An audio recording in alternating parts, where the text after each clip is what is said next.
Hi, I'm Dr. Terry Orsi, American terrorism subject matter expert, and I'm here to talk to you about Christopher Lee Cornell. Christopher Lee Cornell was also known as Rahil Ubaday, was an American terrorist that on January 18, 2015 was charged with acts related to terrorism.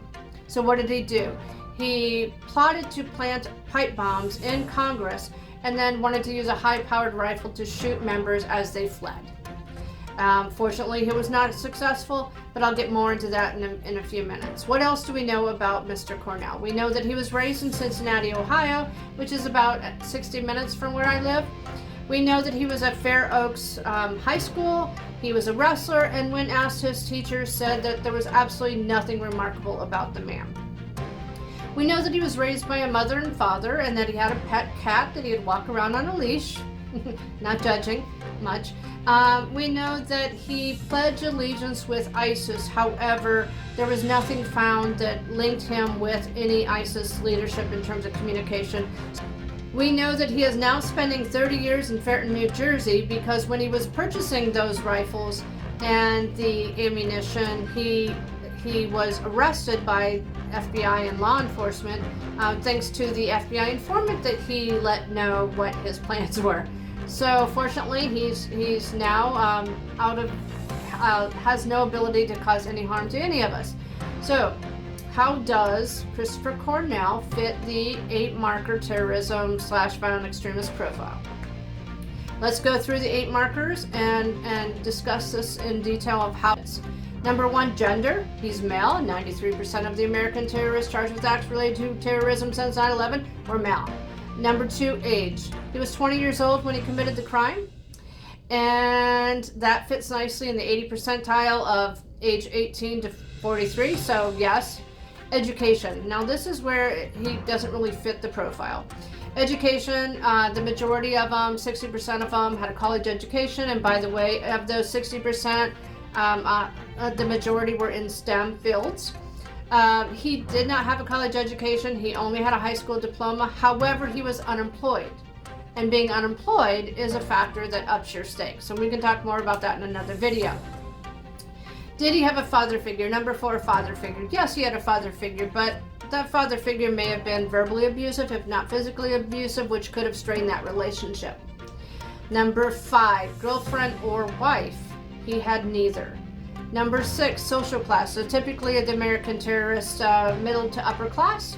However, he came from a more lower class background. At least that's how it was presented in the news and in the newspapers. Number 7, displaced. He was absolutely not displaced, so he does not fit that marker. He was born in Cincinnati, Ohio, raised in Cincinnati, Ohio, ultimately charged and arrested in Cincinnati, Ohio. Lastly, angry, isolated, victimized.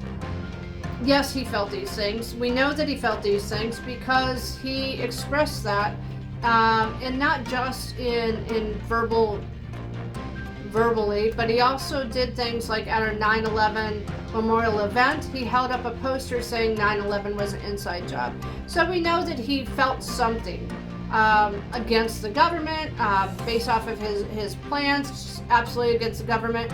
We know that he had converted to Islam, and so maybe this is just his jihad, his way. Aligning with ISIS is a clear indication of that.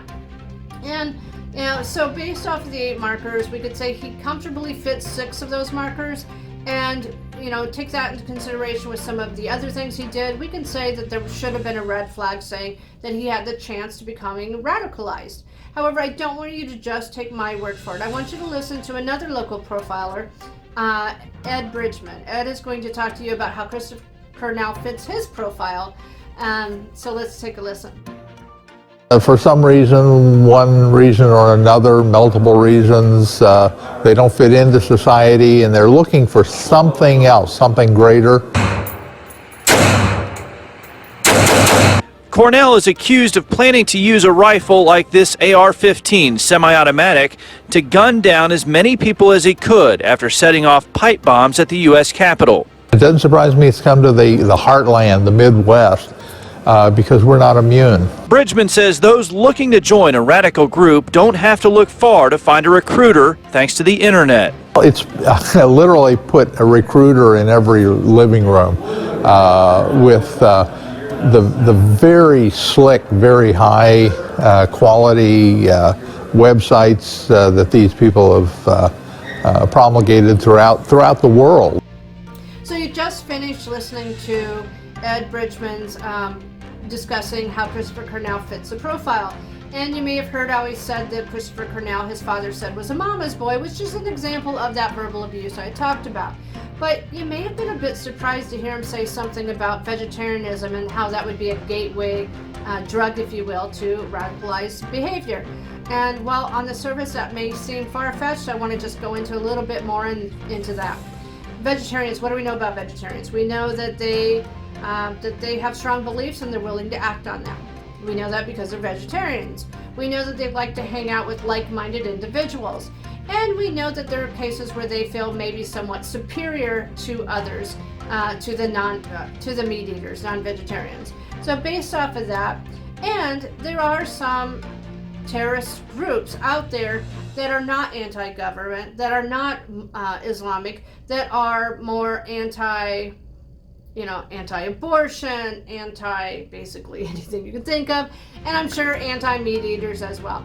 So thank you for listening. Please subscribe if you want to hear more about the upcoming 600 American terrorists. This is a year-long project, and I hope that at the end of the year you feel quite informed and know a little bit more about not just the profile, but about the American terrorists as well as other patterns that exist in the data. Thank you.